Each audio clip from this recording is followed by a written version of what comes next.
que son los dos montes. En la Biblia aparecen muchos montes. Oye, los montes son importantes porque en la época en la que fue escrita la Biblia y por mucho tiempo antes y por mucho tiempo después, los montes implicaban un lugar en donde se podía refugiar las gentes. Ahí hacían las ciudades, los castillos, y muchas ciudades se levantaron en un monte. Pero bueno, hay otros montes que se tienen implicaciones por otras razones. Hoy le voy a hablar de estos dos montes que aparecen en la Biblia, que son muy significativos y por supuesto que pasaron cosas extraordinarias en aquellos dos montes.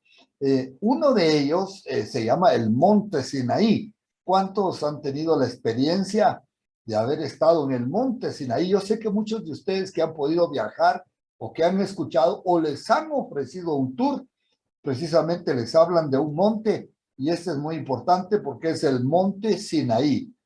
Yo he visto y he escuchado a muchos amigos que han viajado por todo el mundo y dice, sí, a mí me llevaron al Monte Sinaí. Y algunos me cuentan un poquito de su experiencia, entre otras cosas, que no pudieron subir a pie, sino que tuvieron que subir en un caballo, y después de subir en caballo, en burro o en camello, allá pues pasaron una noche tremenda y sintieron no sé qué cosas espectaculares que ellos vienen contando. Estuvieron en el monte Sinaí. Si usted quiere, el monte Sinaí no tiene mucho espectacular porque está en medio de un desierto, y obviamente el monte también es medio desértico, pero la experiencia es por lo que pasó ahí. ¿Sí? En el monte Sinaí Dios le habló a, a Moisés. Dios descendió al monte y le habló. Dios descendió en una nube espesa, dice la escritura. Y en esa nube espesa que Dios descendió, ahí Moisés subió, pero para que antes que todo pasara, subiese Moisés a aquel monte, Dios le dijo, santifica al pueblo, que ellos se santifiquen y que laven sus ropas, ¿sí? Y también vas a hacer otra cosa, les vas a decir que no deben haber estado con mujer por lo menos con 3 días de antelación, que se santifiquen los hombres, y vas a poner un límite para que los hombres no se acerquen a aquel monte, ¿sí? Sino que estén alrededor del pueblo. Tú vas a subir y yo hablaré contigo y tú les vas a hacer escuchar mis palabras a las personas. Y ellos, entonces, pues el pueblo se entusiasmó, se limpiaron, se hicieron los días que tenía que ver de la purificación y se pusieron alrededor del monte porque Dios iba a hablar. Pero Dios dijo, voy a descender a una nube espesa, y efectivamente descendió a una nube espesa. Ahora, quiero que usted, ya de saber un poco de esta historia, ahí fue donde Moisés recibió las tablas de la ley, pero como nosotros sabemos, ahora vino Jesucristo a darnos un nuevo pacto. Ahí se estableció el pacto de la ley de Dios con los hombres, y ahora viene Jesucristo y nos da el nuevo pacto. Pero déjeme leerle en la Biblia, en el Nuevo Testamento, lo que dice de estos dos montes. Mi tema se llama Dos Montes. Voy a hablar del monte Sinaí y voy a hablar del monte de Sión, donde está Jerusalén. Todo ese monte, pues no se pareciera que fuera un monte, pero cuando usted le ve en la geografía, porque es un monte que se ha extendido, todo Jerusalén está en el monte que se conocía como el monte de Sión, y fue por el nombre que fue conocido en la Biblia, en las Escrituras y en los Salmos. Hebreos capítulo 12, verso 18 nos dice que nosotros no hemos subido a ese monte. ¿Sí? Escuche lo que nos está diciendo la Biblia. Nuevo Testamento, todo tiene que ver con asuntos espirituales que a usted y a mí nos conviene entender hoy en día porque es crucial. Dice así Hebreos capítulo 12, verso 18, porque no os habéis acercado al monte que se podía palpar. Empiece dándose cuenta que dice que no os habéis acercado. No, no. Y no solo nos está hablando a nosotros, por supuesto. Le estaba hablando a los cristianos de la época en la que fue escrito el libro de Hebreos, al pueblo para el que fue escrito, a los hebreos. Ustedes no se han acercado a los que ya son cristianos, no se han acercado al monte, dice que se podía palpar.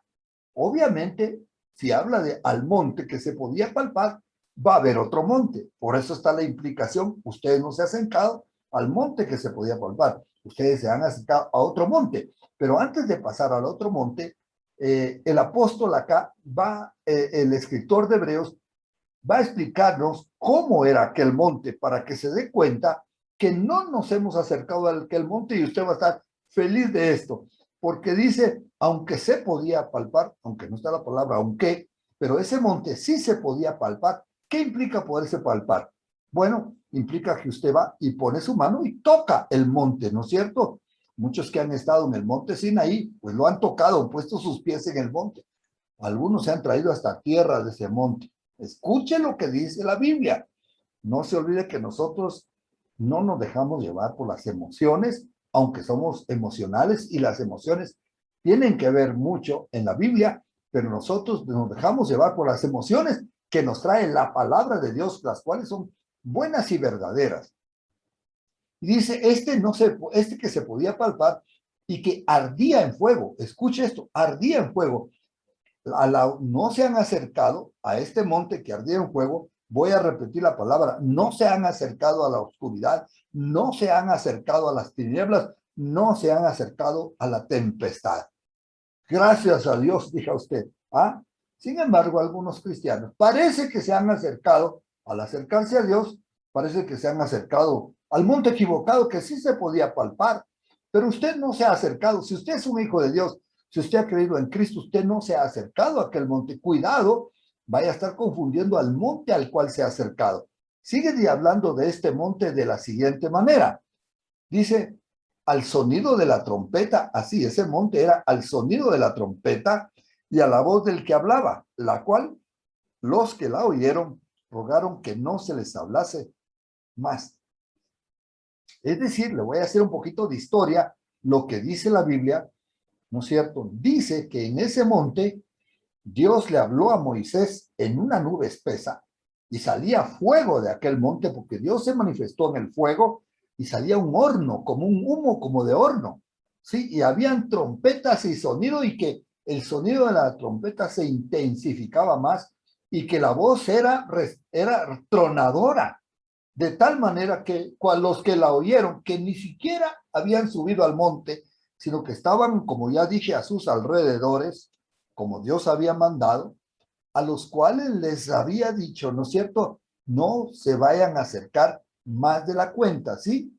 Y la voz que les estaba hablando, rogaron que no se les hablaba más. Cuando Moisés bajó y le dijo, Dios dice esto, por favor, Moisés, nosotros ya no queremos ir a ese monte, ya no queremos ver lo tremendo que se ve el fuego, hasta se estremecía el monte, ¿sí? Temblaba el monte, y ellos no querían estar en ese lugar, ¿sí? Les rogaron a Moisés que ya no les hablase más. Más bien, Moisés, anda tú, que Dios te hable a ti, y cuando regreses, nos vienes y nos hablas a nosotros. Por supuesto, así tuvo que hacer, porque el pueblo no estaba capacitado, no estaba preparado, porque no tenían una mínima idea de lo que era Dios. Ellos querían un Dios que se podría palpar. Ellos dijeron, ya, este monte lo vamos a tocar, aunque sí podían tocar el monte, pero no en el momento en que Dios estaba presente en el monte. Todo lo contrario. Escuche lo que dice, porque no podían soportar lo que se les ordenaba. Miren, más bien, la voz era una cosa, el sonido que era muy fuerte, pero al mismo tiempo no podían soportar lo que se les ordenaba. ¿Por qué? Porque cuando Dios trajo a un pueblo que no tenía ley, usted está consciente y presente que esto sucedió 3 meses después. Esto que le estoy contando de Moisés y del monte Sinaí, sucedió 3 meses después de que ellos salieron el pueblo de Israel salió de Egipto. Habían estado esclavos por 400 años. Ellos ya se habían vuelto unos esclavos profesionales, ya acostumbrados a hacer, ahora que salían a la libertad y que querían tener un contacto y una relación con Dios, ahí estaban pues dándose cuenta que Dios era tan grande, tan puro, que ellos no podían acercarse a él. Así es que no podían soportar aún las leyes. Ellos estaban acostumbrados a hacer lo que el amo les decía, que era Faraón, y acostumbrados a hacer lo que les daba la gana, mientras Faraón no les dijera otra cosa. Así estábamos en el mundo nosotros, acostumbrados a hacer lo que nos sugería el diablo con sus tonteras y nos animaba y nos tentaba, ahí íbamos detrás de la tentación y al mismo tiempo terminábamos haciendo lo que a nosotros nos daba la gana. Y cuando Dios vino a este pueblo y le puso leyes, pues ellos no querían entrar a esas ordenanzas. Y dice la escritura aquí, adelante de donde le estoy leyendo, dice, si aún una bestia tocara el monte, sería apedreada o pasada por dardo. Esto de la bestia lo ponen como una manera sarcástica, porque en realidad cualquier hombre que tocara el monte iba a ser apedreado o matado por saetas o por dardos, como aquí lo pone en el Nuevo Testamento. Es decir, aún las bestias, ahí usted dice, ay, pobrecitos los animalitos, y ellos que saben, pues los grandotes, nosotros somos responsables de los animalitos, ¿no es cierto? Y si había dicho, no pasen el límite, ellos tenían que asegurarse que sus animales, aún una bestia de carga o un animalito, no pasara porque si no, iba a morir. Así de seria era la cosa de aquel monte. No se olvide que la premisa es porque ustedes no se han acercado a este monte, no se han acercado a este monte. ¿A cuál monte se han acercado? Sí, ya vamos a ver. Pero escuche lo que dice el versículo 21. Y tan terrible era lo que se veía. Escuche esto, que aún Moisés dijo, estoy espantado y temblando. Bueno, el propio Moisés estaba espantado y temblando. Usted sabe que Moisés estuvo pues todo el tiempo, recibió las tablas de la ley y bajó hasta resplandeciente. Pero todo esto el pueblo no estuvo en capacidad. Es decir, gracias a Dios, ahora que nos hemos acercado a un monte, ahora sí nos hemos acercado a un monte, ya va a ver cuál les voy a decir, es tremendo, porque si se hubiera acercado a este otro monte, todo esto le estaría pasando. Y posiblemente a algunos les está pasando todo esto, andan espantados, pero no, nosotros no nos hemos acercado a ese monte. Por eso la aclaración bíblica, sino, y esta palabra, sino que, o sea, no a este monte que se podía palpar, ahora les voy a hablar del monte que aunque hay un monte físico que se puede palpar, no está hablando de este monte el Señor, ¿sí? Está hablando del monte espiritual, sino que os habéis acercado al monte de Sión. Vaya, ahí está el monte de Sión, a la ciudad del Dios vivo, a Jerusalén la celestial, a la compañía de muchos millares de ángeles. Amén. Entonces, mire usted qué tremendo lo que aquí dice la escritura, pero ¿en qué rato yo me acerqué? Mire, perdone, algunos habrán viajado, fueron al monte Sinaí, después se fueron a Jerusalén, como es casi normal, estuvieron en ese monte, pero no se está refiriendo al lugar físico.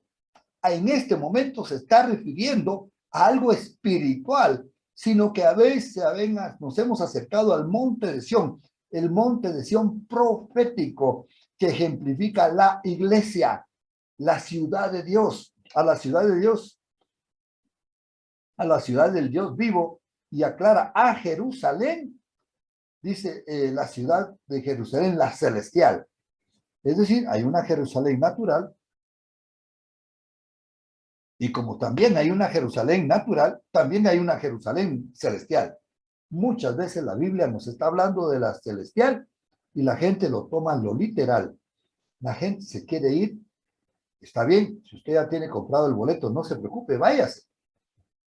La gente se agarra el tour, pasa por Egipto, el Nilo, obviamente, y se va al monte Sinaí, después terminan en Jerusalén y terminan haciendo un viaje precioso de muchas emociones, de mucha historia y ante todo de mucha religión.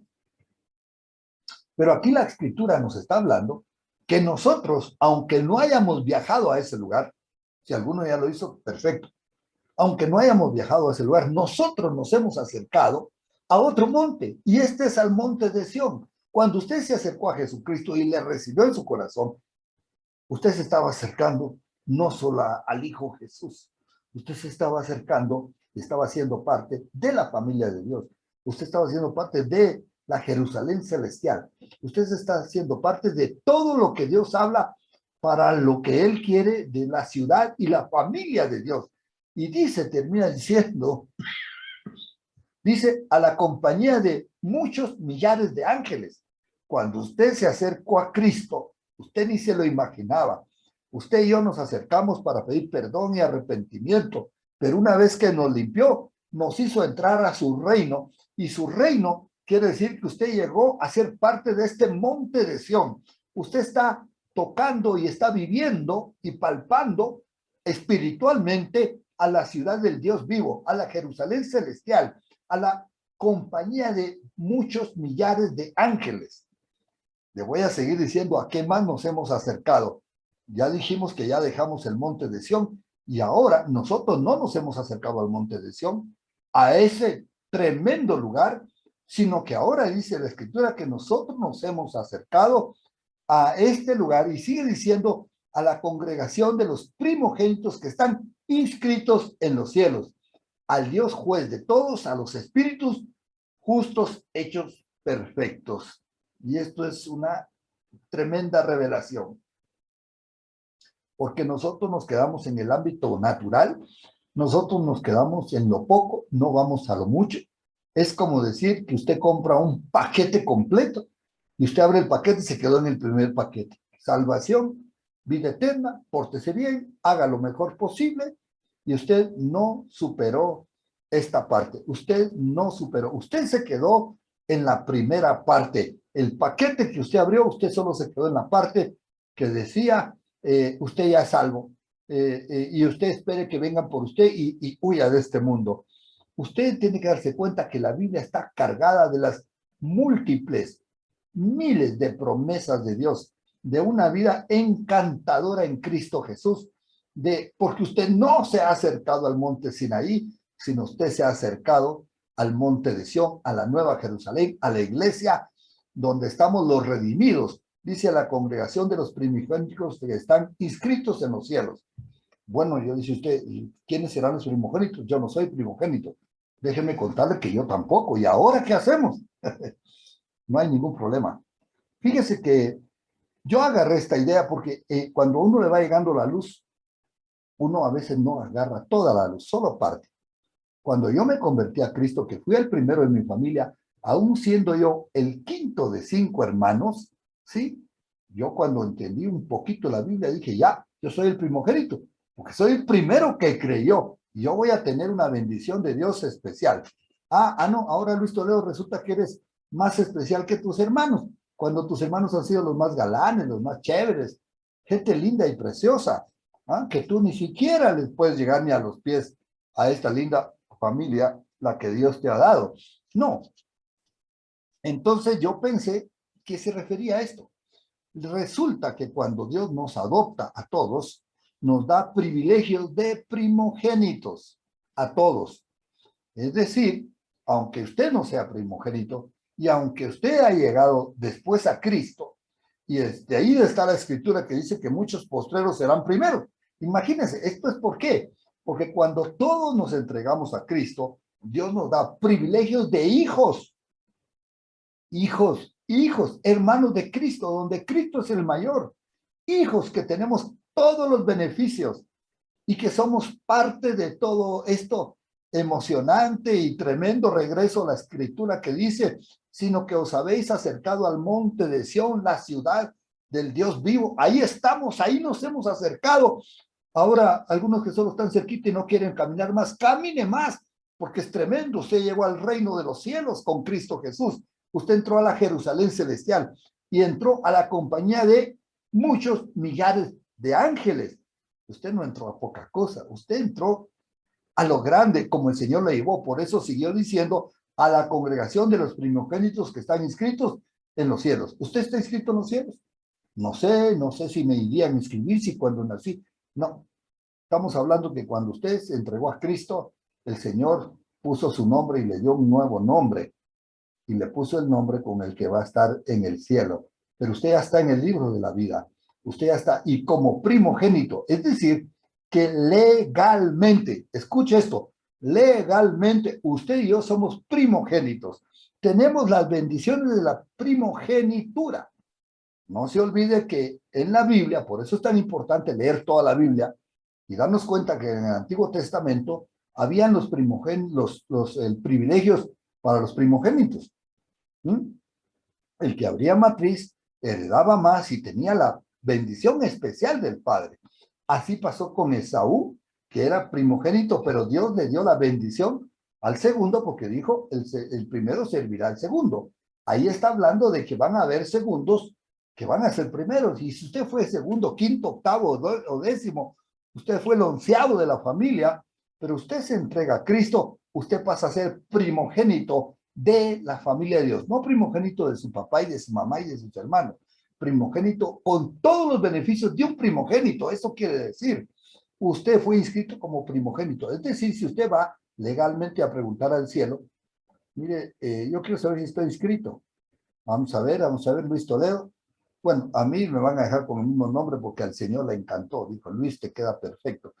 Entonces estuvo de acuerdo con mi papá y mi mamá. No, no sabemos qué nombre nos van a poner. Pues sí, sí, sí, usted, señor, sí está inscrito en el libro de los cielos. ¿Y sabe qué? Le cuento algo muy especial. Usted está inscrito como un primogénito. ¿Qué? Un primogénito. ¿Y qué quiere decir eso? Pues vaya y lea la Biblia también, por favor. Déjeme decirle un poquitito, solo para que sepa. Todos los beneficios de la primogenitura, usted los tiene. Así es que vaya y disfrute, porque usted es parte de esto, ¿sí? Y dice, usted está ahora con el Dios vivo, el Dios juez de todos. Usted es parte de esto. Dice, de los espíritus de los justos hechos perfectos.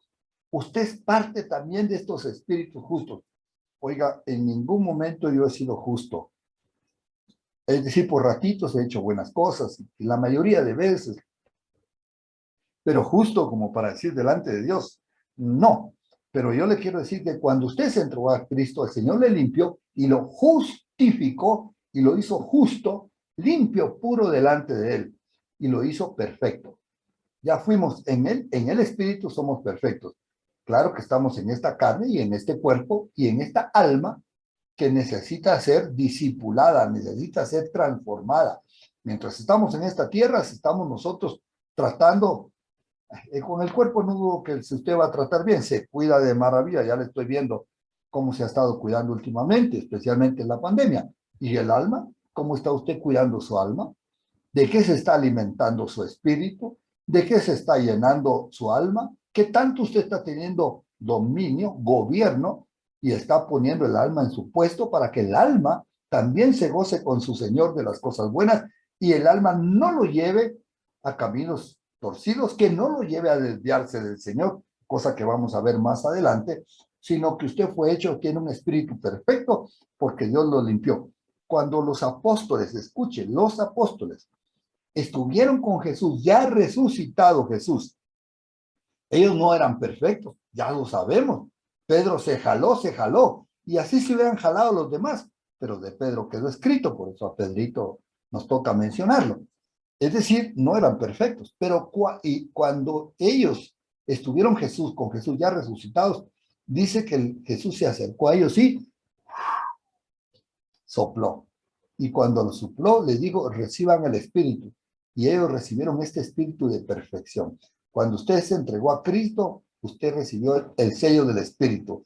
Usted fue sellado, usted fue comprado por la sangre de Cristo y sellado con su Espíritu. Y ese Espíritu que ahora tenemos nosotros es un Espíritu perfecto, porque el otro era un Espíritu de muerte. Ahora usted tiene un Espíritu de vida, por eso es un Espíritu perfecto. Pero, hermano, yo no me comporto igual, Luis. No me es fácil, vea los líos que tengo con mi marido que Dios me dio, con la mujer que Dios me ha dado. Clásico, ¿no? Clásico. Y los hijitos también, mi papá, uy, tremendo papá. Pero Dios nos hizo a nosotros perfectos, para que ahora perfeccionemos, conscientes, nosotros crezcamos en nuestro espíritu, alma y cuerpo. El cuerpo, por supuesto, va a hacer todo lo que le diga su mente. El cuerpo va a reaccionar. Si estamos gorditos, porque queremos estar gorditos, porque el alma nos obliga. Si estamos muy flacos es porque hemos tenido cierto dominio propio y estamos manejando muy bien el tema de la alimentación. Felicitaciones. Pero ¿qué del carácter? ¿Pero qué del fosforito que tengo yo ahora aquí enfrente de mí? Y usted tiene que está codeando a alguien ahí o pues está pensando, vaya que no está aquí mi mujer oyendo esto, sino va a decir, te están hablando a vos. Sí, porque necesitamos corregir el alma.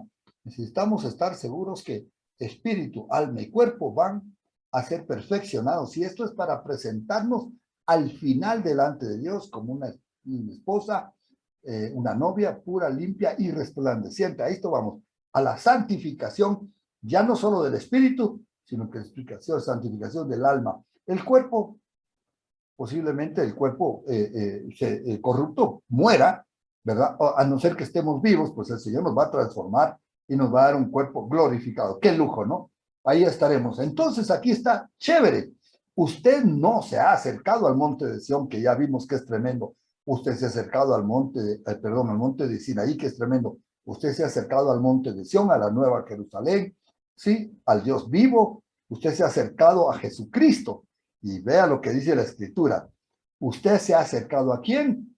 Sigue diciendo, a Jesús, el mediador del nuevo pacto. Cuando usted se acercó a Jesús, el mediador de un nuevo pacto, yo pregunto por qué la Biblia no puso al principio para aclararnos, usted se ha acercado a Jesús en vez de empezar por el monte. ¿Por qué está hablando de los dos montes? Porque está haciendo una comparación. Hay dos montes, ¿sí? Y a veces vivimos como que si estuviéramos en el monte Sinaí y estamos viviendo atormentados, asustados, no queremos ir a Dios, pedimos que alguien nos hable de Dios, porque yo no quiero ir a la Biblia, no quiero confrontarme con Dios, porque tengo miedo, tengo temor.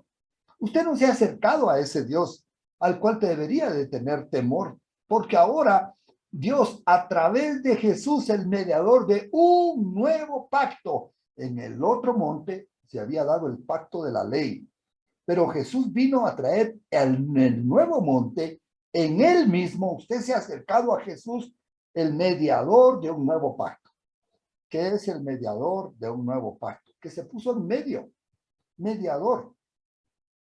Mire, hay los famosos curadores de los problemas o mediadores, que se conoce también en otras partes del mundo, en donde si hay un conflicto entre dos y están con sus abogados, llega un mediador, el cual va a procurar asegurarse que se pongan de acuerdo, que sí, pero sí, no hay que ponerse de acuerdo porque usted es el acusado y es Dios con el que se está confrontando. Jesús se pone como mediador. Ahí no tratar de decirle a Dios, no, mire, reciba a este pecador. No, Jesús se puso en vez de nosotros. Él es el mediador de un nuevo pacto. Él es la persona que va a representarnos de aquí en adelante delante de Dios, porque Él es perfecto.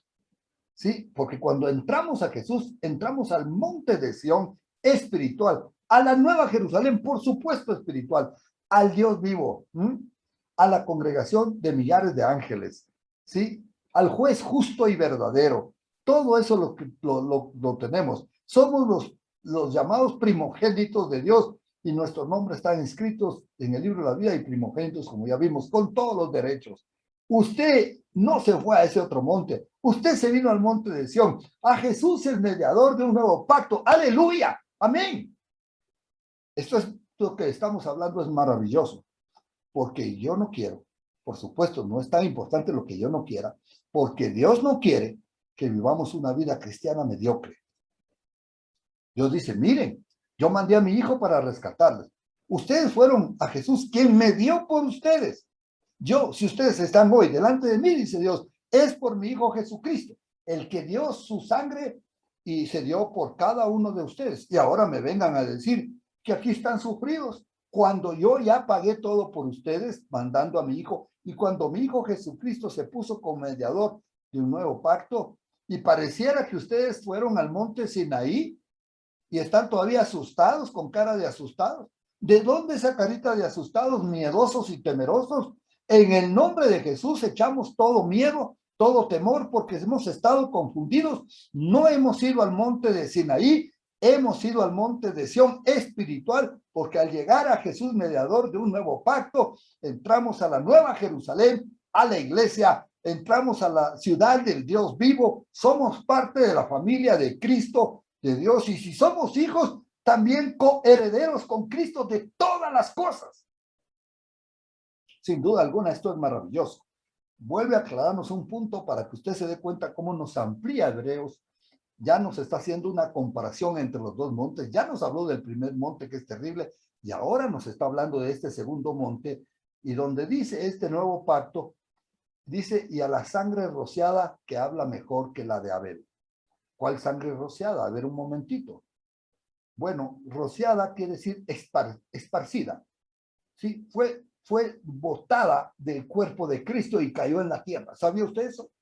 Cuando Jesucristo estuvo en la cruz, derramó hasta su última gota de sangre. Y si derramó, ¿en dónde cayó? ¿A dónde se fue esa sangre?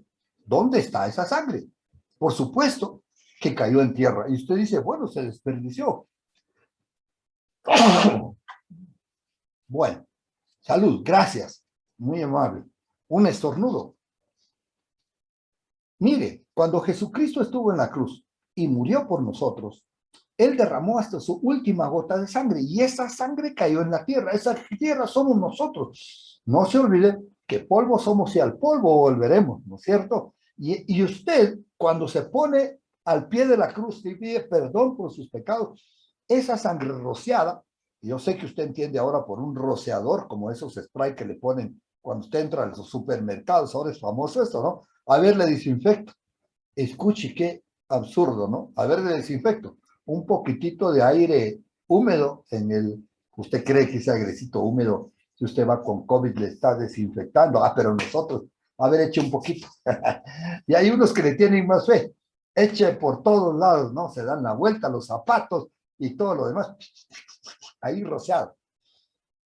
¿Usted cree que ese rociado le va a ayudar? Bueno, tal vez sí ayuda, pero no lo limpia, no lo santifica. ¿Mm? Pero la sangre de Cristo no fue rociada así como un rocío, porque eso quiere decir, el rocío es el que cae. Pues la sangre de Cristo cayó y las gotas se saltaron y la parte de abajo de la cruz quedó completamente llena de la sangre de Cristo. Toda la sangre de Cristo cayó debajo de aquella cruz y en ese debajo de aquella cruz lo que había era tierra y nosotros estamos representados en esa tierra. Dice, la sangre rociada que habla mejor que la sangre de Abel. A ver, ¿por qué sacan ahora a Abel aquí a bailar en esta fiesta? ¿Cómo no lo van a sacar si usted sabe que Abel le mató a su hermano Caín? Y cualquiera iba a decir, pues esa muerte iba a quedar impune, porque sin duda alguna Abel no iba a matar a su hermano públicamente. Él esperó un momento y cuando vio que la ofrenda de Abel fue agradable a los ojos de Dios y que la de él no fue agradable, ¿ah? Y lo agradable era porque lo había hecho con fe, Abel. Entonces vino Caín y para quitarse al que tenía el favor de Dios y quedar él, según él, con el favor de Dios y con los beneficios de primogenitura y de todo lo demás y de herencia, vino y con una piedra golpeó a su hermano en la cabeza y le mató. Qué tremendo. Esa sangre que derramó Abel, dice la Biblia que la sangre de Abel clamaba para hacerse justicia por aquel hermano que le mató. Y como Dios no se le escapa nada, y usted sabe que Dios es un Dios justo, entonces tomó a Caín y dijo, fácil hubiera sido que ahora le cayera el castigo de la pena máxima a Caín, pero no, le puso cadena perpetua de esta manera. Le puso, porque dijo Caín, van a saber que yo hice esto, Dios, y que tú estás en contra de mí, y entonces todo el mundo me va a querer matar y van a decir, este fue el que todos van a querer hacer justicia.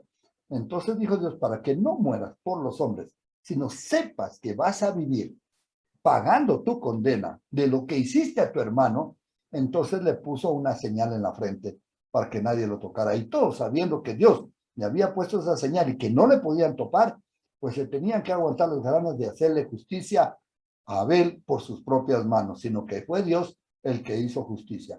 Y si la sangre de Abel clamó en la tierra y Dios la escuchó, Y dice, la sangre rociada que habla mejor que la de Abel. Sí, por eso está aquí puesto. Si a Abel se le hizo justicia, ¿cuánto no más se va a hacer justicia a la sangre que Jesucristo derramó en la cruz? Justicia para perdón de pecados y justificarnos a nosotros, y justicia para aquellos que no han querido recibir la salvación y la vida eterna. Por eso es que hay dos caminos finales, el camino de la vida eterna y el camino de la condenación eterna. Vida eterna para aquellos que en Cristo Jesús que han creído y se han salvado sus pecados, y condenación eterna para aquellos que han desestimado la sangre de Cristo que va a clamar, porque hubo un muerto y eso fue el Hijo de Dios, fue derramada su sangre y muchos le tuvimos por nada. ¿Por qué me importa la sangre de Cristo? Allá aquellos que crean eso, esto es algo legal. Por eso habla de la legalidad de un monte, lo que hizo un monte, y ahora habla de la legalidad cuando usted se acercó a Jesús, mediador del nuevo pacto, y usted entró al monte de Sión y usted es parte de ese Sión espiritual. Miren, recuerden que nosotros por un tiempo nos llamábamos Monte Sión. Sí, por esta escritura y por muchas más. Pues yo dije, este nombre qué hermoso. Sin embargo, no pudimos poner este nombre porque ya había otra iglesia con este nombre, y en aquel tiempo nos dijeron claramente que no podíamos tener este nombre. Entonces optamos por este hermoso nombre que también nos llamamos Ciudad Real. Pero bueno, esto no es relevante en este momento. El punto es que nosotros sí vimos la importancia de ser parte de esta Jerusalén espiritual y nos llamábamos Monte de Sión. Así es que un día llegó un hombre con traje blanco, beige, como con sandalias, medio raro, y llegó a la iglesia donde estábamos y dice, ustedes se llaman Sión. Entonces yo le aclaré y había el tipo un poco raro, nada amigable, con una vestimenta que pudo haber tenido una bomba de ahí con él o qué, no sé yo. Entonces yo me fui para afuera a hablar con él. Estábamos en aquel tiempo en el Larson, en la HCJB, en la parte de atrás. Y entonces me fui a hablar con él y dije, no, no nos llamamos Sión, nos llamamos Monte de Sión. ¿Por qué? ¿Son sionistas? Ahí veo ya la razón de su pregunta. Porque hay un grupo que se llama sionistas, pero nada tiene que ver con la iglesia de Cristo. Tiene que ver con el Sión natural, con el defender a Israel, o defender a Israel de sus enemigos naturales. Ya sabemos eso. Pues yo le aclaré y le dije, mire, tal vez usted no sabe, pero la Biblia habla del Sión espiritual y nosotros somos la iglesia, la Sión espiritual. Cuando oyó esto, pues él sabía que no se estaba enfrentando a judíos ortodoxos sionistas, a los cuales tal vez él quería tomar venganza, no sé qué. Y dijo, bueno, de todas maneras tenga, y me dejó un folleto. Folleto que a la final no leí, hermanos, porque ¿qué me interesa? Yo no estoy en esas cosas. Yo sé a quién he creído y sé a quién sirvo y sé a quién me va a guardar y defender. Así es que el hombre se fue satisfecho, que por lo menos no entendió que éramos la iglesia, lo espiritual no entendió, pero lo que sí entendió es que no éramos que cosa que no somos, porque legalmente no tenemos esa sangre, ni apellido, ni es por eso que nos congregamos, no éramos judíos. Entonces él fue mucho menos sionistas, parte de un grupo extremista, político, no sé qué. No vale la pena, como digo, entrar a este tema. Pero bueno, la sangre de Abel clamó, pero he aquí la sangre de Cristo, que es mucho más fuerte y clama más y habla más que la sangre de Abel, la sangre de Cristo que fue esparcida para que todos nosotros, ese esparcimiento, ese rociado, como dice acá en otras versiones, ya vi que es esparcido, eso es para que no se beneficie solo uno, sino todos aquellos que vayan a la cruz de Cristo y se limpien de todo pecado. Este acto lo hacemos una vez y la sangre de Cristo nos limpia de todo pecado. Hay personas que así como van al monte Sinaí, que no saben ni por qué van, pero porque hay que hacer el tour y obviamente ahí Dios le habló a Moisés y tendrá su parte histórica, pero nada que ver con esto que estamos hablando, que es tremendo. Esto es revelador, ¿no es cierto? Entonces, Así muchos también utilizan mal la sangre de Cristo.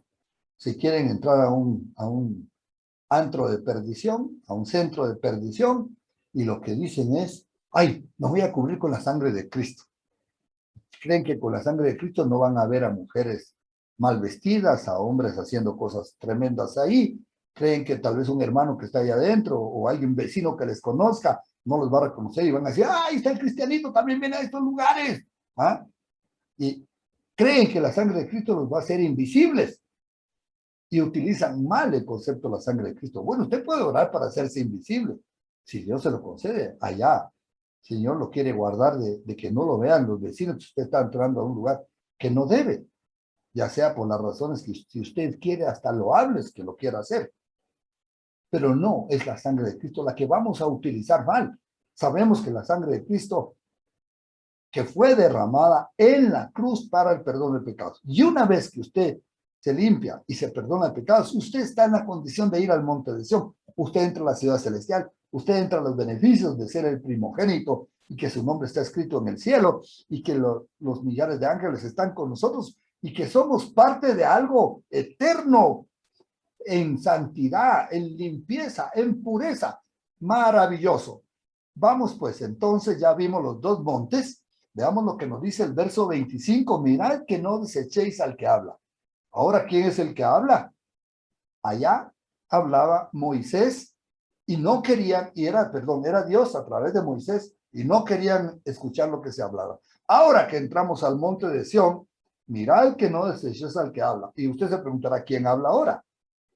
Si en aquel rato habló Dios de una manera tremenda que no querían ni oír, ahora en el nuevo pacto, ¿quién habla? El Espíritu Santo, hermano. Recuerde que la Biblia fue inspirada por el Espíritu Santo y cuando los apóstoles escriben, cuando el libro de Hebreos se escribe, está hablando Dios a través de lo que utilizó a alguien, pero es Dios, Espíritu Santo. Mirad que no rechacéis al que habla. Y aclara, porque si no escaparon aquellos que desecharon al que les amonestaba en la tierra, y esto es cuando la ley les habló y que ya tenían mandamiento, pero que hacían lo que les daba la gana, y no escaparon, ¿sí? Al que les hablaba en la tierra, termina diciendo, mucho menos nosotros, si desechamos al que amonesta desde los cielos. El Espíritu Santo y Dios y Cristo nos amonesta desde los cielos, ya sea por oración, por discernimiento del Espíritu, por redarguirnos de pecado y de juicio, por hablarnos espiritualmente, por la palabra de Dios, por hermanos, por las predicaciones. Así es que, mucho menos, si nosotros menospreciamos, si desechamos al que nos amonesta desde los cielos, y cuando leemos la palabra, no soy yo que estoy amonestando y que estoy diciendo, sino que es Dios a través de su palabra y utilizándonos como sus siervos, predicando la palabra de Dios, dice, vuelvo a repetir, mucho menos nosotros si desechamos al que nos amonesta desde los cielos, la voz del cual conmovió entonces la tierra. Es decir, aquella voz, ya dijimos que la tierra se conmovió y tembló. ¿Sí? Cuidado, si nosotros desechamos, porque la voz del que conmovió entonces la tierra, sigue diciendo la escritura, pero ahora ha prometido, diciendo, esto es lo de ahora que ha prometido, aún una vez y conmoveré no solamente la tierra, sino también los cielos. Usted sabe que hay palabras de juicio, que la tierra y cielos pasarán, mas mis palabras no pasarán. Hay promesa que dice que estos cielos y esta tierra pasará para que venga una nueva tierra y un nuevo cielos para nosotros, donde morará la paz y estaremos con el Señor. Sí, la palabra permanece, aún una vez más, conmoveré no solamente la tierra, sino también los cielos. Es decir, sabemos que Dios ya dijo que el tiempo final se acerca, que cuando Cristo venga, nosotros, por supuesto, los que estamos en la ciudad celestial, el monte de Sión, la nueva Jerusalén, con los millares de ángeles, con los redimidos, seremos arrebatados para estar para siempre con el Señor, no sin antes haberse llevado primero a los muertos que nos antecedieron, a nosotros, para ir a su presencia, ¿no es cierto? Sino también el cielo. Termina diciendo el 27. Y esta frase, aún una vez, escuche, esta frase vuelve a recalcar, subrayar, aún una vez, indica la remoción de las cosas movibles. obviamente va a remover lo movible, como las cosas hechas. Esas son las cosas movibles, las cosas hechas. ¿Qué fue hecho? La tierra, el sol, todo esto fue hecho. La tierra donde usted está, todo donde usted se manifiesta fue hecho. A esto se quiere referir, a una vez más, indica la remoción de las cosas movibles. Todo esto se va a acabar, hermanos, como las cosas hechas, para que queden las cuales, las inconmovibles. ¿Cuáles son las inconmovibles? Las cosas espirituales, el amor, la fe, la esperanza. ¿Sí? Y nosotros que somos espíritus vivificados para estar con el Señor. Todo esto se va a remover. Así es que el que quiera aferrarse a este mundo, también este mundo nos va a dejar. Si usted no deja al mundo, el mundo lo va a dejar a usted. Tranquilo, no se preocupe. Dice, así que, recibiendo nosotros un reino inconmovible. ¿De qué estamos hablando entonces? De que cuando usted entró a Jesús, al mediador del nuevo pacto, usted entró a un reino inconmovible, a una nación inconmovible, a una Jerusalén espiritual. Usted no puede conmoverse el hecho de que usted fue tomado como un primogénito con todos los beneficios y todas las promesas dadas a los primogénitos. Usted y yo estamos hechos, hermanos, estamos bien, sí permanecemos. Pero vea lo que aquí dice, así que recibiendo nosotros un reino inconmovible, tengamos gratitud. Y esto ya es lo que tiene que ver con nosotros, cómo debemos de actuar. Tengamos gratitud. ¿Gratitud para con quién? Para con Dios, que nos redimió, que nos perdonó. Y tengamos gratitud y mediante esa gratitud, por supuesto que la gratitud nos va a mostrar un qué hacer. Dice, sirvamos a Dios, agradándole con temor y reverencia. Esto es lo que muchos cristianos quieren, los beneficios, pero no quieren las obligaciones.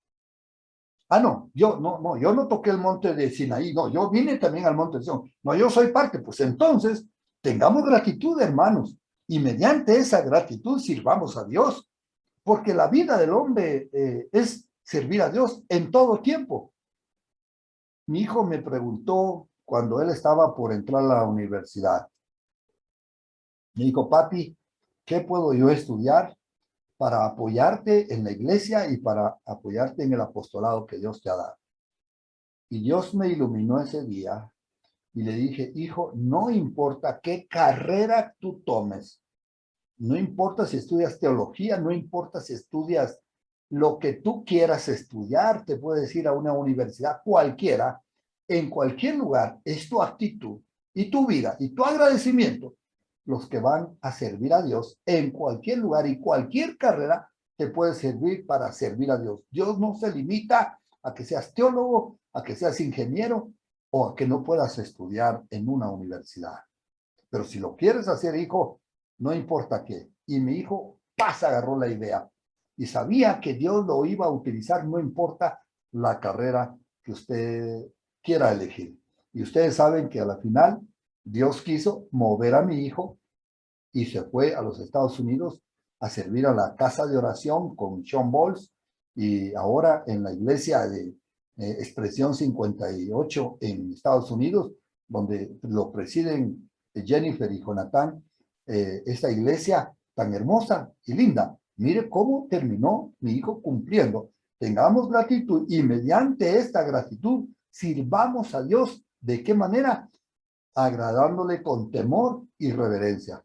Dos conceptos que necesitamos. Si es que va a agradar a Dios, hágalo con temor porque es a Dios y reverencia porque es a Dios al que está sirviendo. Déjeme terminar con este verso y estamos ya con el tiempo. Y gracias, Padre, porque me has dado la bendición de llegar al final de este punto, pero vea la escritura que dice, porque nuestro Dios es fuego consumidor. Usted diga, ¿por qué termina tan tremendamente? Porque a nosotros no nos asusta, hermano. Es más, nosotros tenemos que ser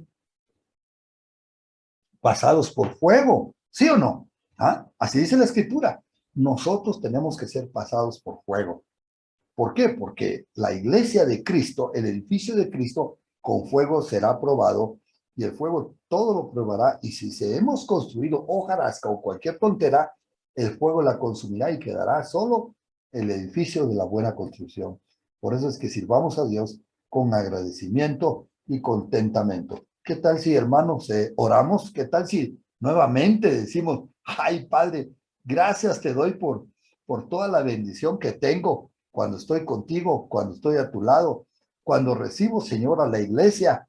Hermanos queridos, si se pueden poner pantalla este tiempo sublime de oración delante de Él, alcemos nuestras manos a Dios y nuevamente, cuánto no más con gratitud le vamos a decir, Padre, gracias porque nos has dado la vida eterna, gracias porque cuando nos acercamos a Jesús, el mediador de un nuevo pacto, dejamos el pacto anterior para entrar al nuevo. No nos hemos acercado, Padre, al monte Sinaí, sino que nos hemos acercado al monte de Sión, a la Jerusalén celestial, a la multitud de millares de ángeles, Señor, al juez justo, Dios poderoso, al Señor de los cielos, Señor, y ahora con Jesús, ese mediador del nuevo pacto, juntos, Señor, queremos decirte gracias, Padre, porque nos has hecho también primogénitos y nuestros nombres están inscritos en el libro de la vida, y ahora como primogénitos queremos vivir la vida gloriosa, la vida llena de bendición y la vida, Señor, que trae una luz y que tú me has tomado y me has utilizado como una persona, Señor, que tengo en mi corazón el deseo de bendecir a otros, porque si soy bendecido siendo un primogénito, yo estoy para bendición de los demás.